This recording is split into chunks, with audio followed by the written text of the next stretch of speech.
Ano ang sabi? Today, we're talking about a subcompact SUV na saktuhan ang design, power, practicality, at syempre, sa presyuhan. Marami tong inaalok, simple lang siya, masarap pag-usapan to. Ito po ang 2026 Hyundai Venue. Let's go!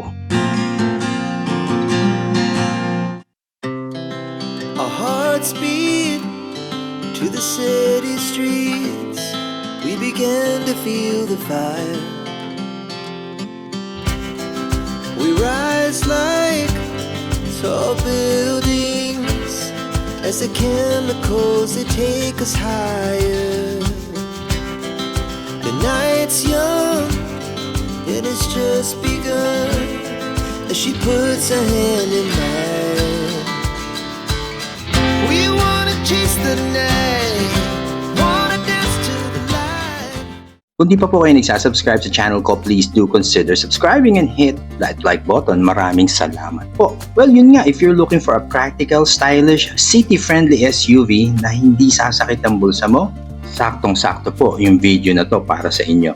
This is the Hyundai Venue 2026. As you can see, it has that bold and modern look. Modern in a way na hindi siya super modern na masasabi mo na wow, this is really looking so up to date for 2026. Kasi noong una ko po siya makita, it felt like it's a car, though it is a 2026 model. Para po ba siyang isang sasakyan na dinesign like maybe 5, 6, 7 years ago? Na talaga naman dahil this has been in release sa mga ibang markets for a couple of years at ngayon lang po siya dinala dito sa Pilipinas recently. As you can see, especially for its size, subcompact po siya. Up front, you get that Hyundai signature cascading grille. Ayan, no? Mostly, napaka-bold na po. Sobra po yung talagang yung front grille ng mga SUV ngayon. But this one, it has that look na para bang may has that somewhat nagbabalanse po yung talagang hindi siya masyadong nagpapapansin na grille. Parang ganun ang dating sa akin, yung front niya. Paired po yan with a split type headlamps. Ayan, mga LED po yan. Ang ganda rin po ng concept ng design na ginawa dito. May sporty look siya, slightly aggressive in a way pag tinignan nyo sa side na to.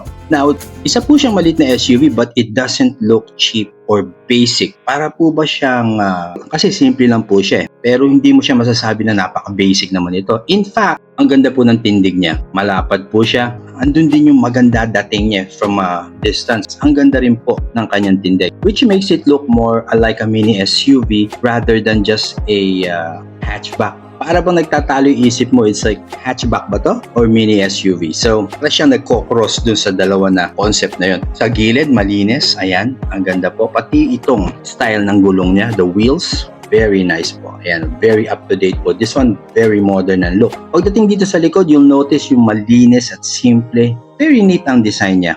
Alang masyadong flashy accents or what, but it just really looks nice. So basically, on the design concept itself, you're getting a vehicle na napaka-stylish, mature. I think I like that word to describe this vehicle. It's mature without trying too hard.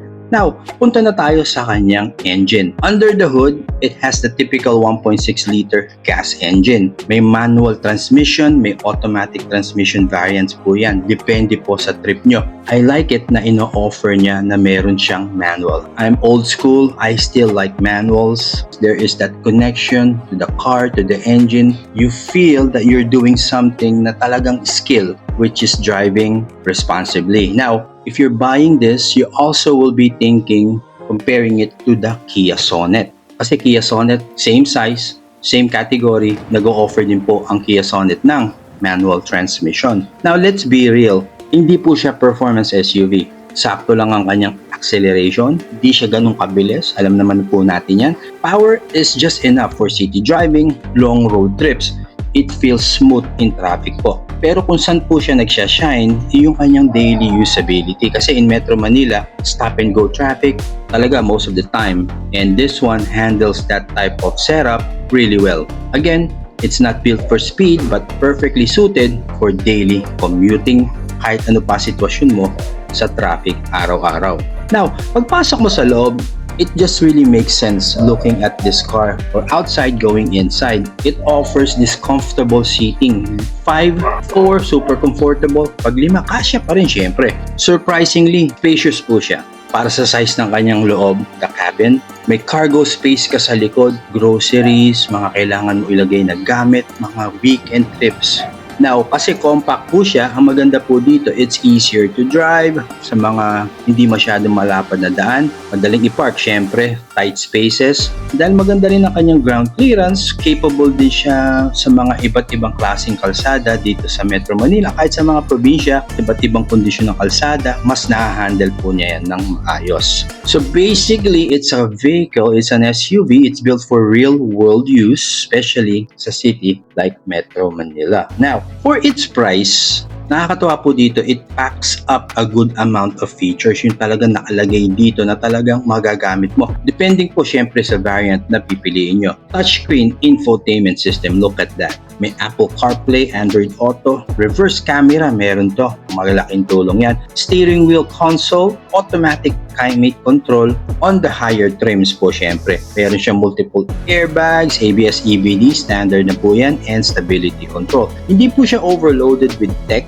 but it gives you everything you need for a comfortable driving experience. Again, it's simple, useful features na nandyan, makes everyday driving easier. Well, to make everything simple, bakit mo ba kailangan tingin mo i-consider to? Bibili ka ng bagong sasakyan, you're looking for a very nice, budget-friendly SUV na you want to get every peso, every amount really worth it. Well, it's compact in size. Again, ayos po siya for city driving. It's 1.6, so we can get the usual numbers per liter dito. But what I like about this engine, it's something that we are very familiar with. Hindi siya masyadong techy, hindi siya masyadong complex, hindi complicated. Napaka-simple lang that will give you a lot of peace of mind for hundreds and thousands of kilometers in use. Ganun lang. You have that elevated ride height, kaya better for rough roads. And of course, affordable pricing, value for money po talaga siya. And very easy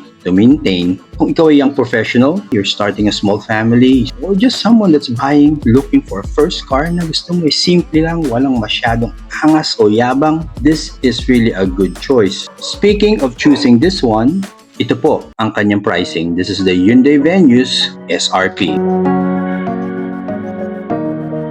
Pasyal na po kayo dito sa Hyundai along Ortigas Avenue Extension in Cainta para mapasyalan nyo po ang kanilang showroom at ang mga iba pang sasakyan na inaalok nila.